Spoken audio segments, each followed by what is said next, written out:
now the U.S. Secretary of Defense Lloyd Austin. He's joining us from the American Cemetery in Normandy, France on this D-Day anniversary. Mr. Secretary, thanks so much for joining us. And of course, it's a very powerful moment. It's been 80 years since D-Day. President Biden says democracy is more at risk now than it has been since the end of World War II. What do you see as the greatest threat to democracy right now? Well, I mean, there are a number of leaders who lean towards autocracy, and so I think that's the greatest threat. I think there's also a threat of us forgetting about what this is all about. But we can never forget. We can never forget to be grateful for those who have gone before us and sacrificed so much. And being here is a reminder of the tremendous sacrifices that our troops paid to ensure our freedom. And it's those sacrifices that really gave birth to the rules-based international order that served us so well for so many years. And we have to protect that. We have to work hard to protect it. Democracy, is worth having, but it's something that you have to work on. You have to fight for. Which is absolutely true. On Russia's war in Ukraine right now, Mr. Secretary, President Biden just said that Putin is, and I'm quoting him now, is not a decent man. He's a dictator. When defending his decision to let Ukraine strike Russian territory with U.S. weapons only near Kharkiv, not far from the border with Russia. What is the red line in Ukraine right now? How far is the U.S. willing to go in letting Kyiv strike deeper into Russia with U.S. weapons when deemed necessary? Well, if our policy using long-range strike weaponry to go into Russia hasn't changed, but what we have done is provided Ukraine the ability to counterfire, to fire back at those Russian troops that are firing at them, and to be able to take out their artillery batteries as they're firing at the Ukrainians. And I think that's going to prove to be very, very helpful to the Ukrainians going forward. I suspect you're right. President Biden is expected, as you know, to meet with Ukrainian President Zelensky during this trip to Europe after there were some serious divisions here in the U.S., which caused a major delay in supplying desperately needed weapons to Ukraine. So how can the president promise that U.S. support is ironclad, which he, of course, did today, when support for the war is waning domestically here in the U.S.? Well, as I have engaged members of Congress on both sides in both parties, I have seen throughout strong support for Ukraine. And even though it took a while to get the legislation through, I was confident that the right thing was going to happen, because anytime you see that type of support, on both sides of the aisle for a cause, Congress will find a way to get things done, which is what they did in this case, because it's the right thing to do. And Ukraine matters, Wolf, as you know, not just for Ukraine's purposes alone, not for Europe alone. It matters to us, and it matters to the entire globe.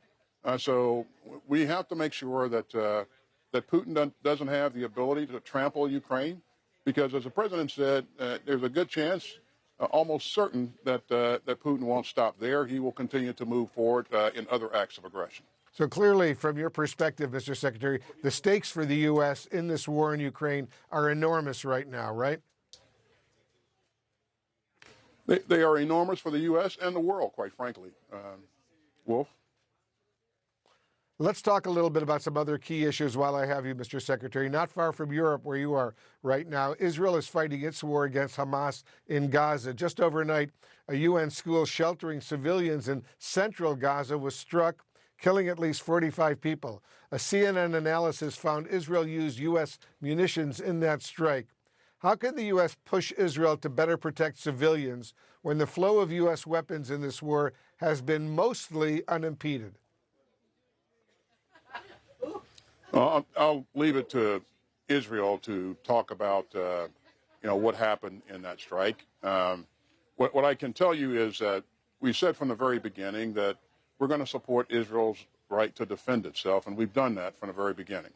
At the same time, we have continued to encourage Israel's leadership to be thoughtful about making sure that they're reducing the number of civilian casualties. There have been way too many civilian casualties throughout this war, and move the civilians out of the battle space before conducting a significant maneuver.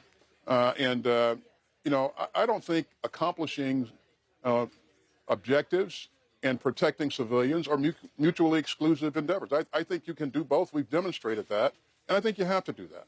I think that the way that you ensure long-term success is by making sure that you take care of the civilian population, eventually strip them away from Hamas, and demonstrate that Hamas does not equal the Palestinian people. But they have to take care of the Palestinian people, flow more aid, humanitarian aid into the space, and make sure that we're doing the right things to take care of them. So. As you know, Mr. Secretary, when it comes to Rafah in southern Gaza, President Biden told CNN in an interview he won't supply the weapons to Israel if Israel goes into Rafah. Now Israeli troops are in Rafah, but you call this a limited operation. Is the U.S. moving the goalposts so the president doesn't have to enforce what has been described as this red line? We are not moving the goalposts, Wolf. I think we've been clear that if they conduct a major operation into Gaza, into Rafah, the kind that we saw in Gaza City and other places earlier, then that's a problem. So what we've asked them to do is move the civilians out of the battle space, to be more precise in terms of their operations, and limit the amount of collateral damage. And so far, they've maneuvered along the border, and we've not seen a major movement into Rafah as of this point. So we'll continue to watch this. I'm sure you will. The president, in that recent interview he gave to Time magazine, was asked if Israeli forces have committed war crimes in Gaza, and he said, and I'm quoting him now, "It's uncertain." Can you say, Mr. Secretary, if Israel has committed war crimes in Gaza? I'll echo what the president said. It's uncertain because these are things that have to be investigated, and I believe that the Israelis will do that going forward. As they see incidents, they'll do the right thing by investigating. This is a professional force, and we would expect that they do the kinds of things that professional forces do. Make sure that they're doing the right things to employ their weapons appropriately, and also if there are problems, investigate those problems and learn from that. Yeah, go ahead. Now finish your thought. I'm finished. Go ahead. I want to, while I have you, Mr. Secretary, sorry for interrupting, I want to talk about what's going on with China right now. You met face-to-face with your Chinese counterpart on Friday, just after China held major military drills encircling Taiwan. How would the U.S. respond if China stops short of an invasion of Taiwan but decides to blockade the island? Well, Wolf, as you know, I won't speculate on any kind of hypotheticals. What I will tell you is that, my job is to provide options for the president. And we maintain the capability to do a range of things in the region if called upon to do that. But we have been clear that we don't want to see a unilateral change of the status quo. And we want to make sure that we're doing things to move things towards greater stability and security in the region. Now, when I met with my counterpart, I think it's important that we have a dialogue. We continue to have a dialogue. But as you would expect, I voiced my concerns about some of the things that we've seen in the region, and we'll continue to do so going forward. But unless you're talking to each other, you don't have the ability to prevent miscalculations and address misperceptions. So I think this is a good first step, but there's a lot more that needs to be done in terms of engaging and in terms of moving things in the right direction. Well, good luck on that front. It's a very, very sensitive, potentially very dangerous situation for the U.S. military and U.S. national security. Our time is limited. I want to get your quick thought, Mr. Secretary. on the FBI Director Christopher Wray recently saying that domestic and international terrorism are some of the most consequential threats against the United States right now. What is, in your view, Mr. Secretary, the most concerning threat against the United States right now? Well, I mean, there are a number of. Well, first of all, protection of the homeland is my top priority, and we will continue to work with other agencies in the government to make sure that we're doing just that, staying in front of any potential threat. And there are a number of challenges that we continue to face. We're going to do everything that we can to prevent any act of terrorism. But again, the FBI has a lead in terms of domestic activity here, and certainly we'll do everything we can to support other agencies in this endeavor. And in terms of specific threats, Wolf, as you would expect, I won't go into any intelligence matters here on camera. Of course. President Biden is expected to draw a contrast with Donald Trump in a major speech tomorrow. You mentioned to me earlier you're concerned about leaders threatening democracy. Were you referring to the former president? No, Wolf, I was not. And again, you know, I'll leave it to my boss to outline what he believes is important, and he typically gets it right.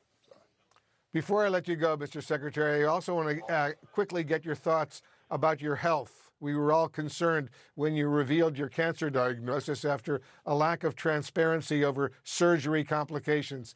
First of all, how are you feeling now? I feel good. Wolf, thanks for asking.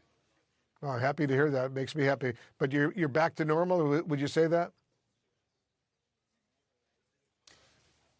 Wolf, you see me out here operating and doing my job. You've seen me just come off of almost a 10-day trip to the Indo-Pacific, and each and every day, you know, I'm fully engaged in carrying out the duties of Secretary of Defense.